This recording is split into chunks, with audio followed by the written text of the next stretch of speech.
काय झालं? खूप थकलं? अगं बाई लय थकले. उपास होता ना आज.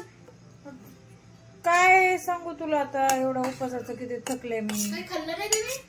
काहीच नाही. काय होतं ते नुसतं भगर, साबुदाणा, केळी, वेफर्स, बासुंदी, परत काय चिप्स, अजून रताळे, शेंगदाण्याचे लाडू, ड्रायफ्रूटचे लाडू. ह्याने काहीतरी होतं का?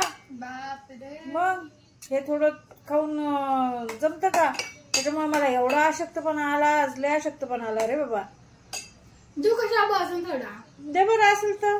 उपास बाई. उपासाचं जरा कडक अजून बघ ना काहीतरी. ते ड्रायफ्रूटचे लाडू आहेत तिथं, ते आण जरा 2-4. हा, शेंगदाण्याचे पण लाडू आहेत तिथं, बासुंदी आहे थोडी, ती आण. बस का अजून? बस, थोडी अजून असेल तर थोडी ठेव, थोड्या वेळाने खायला मला. बर बर. खूपच कडक उपास आहे ना? हो लय कडक आहे बाई. थकवा येऊन जातोय मला माझ्या जीवाला, माहितीये का तुला?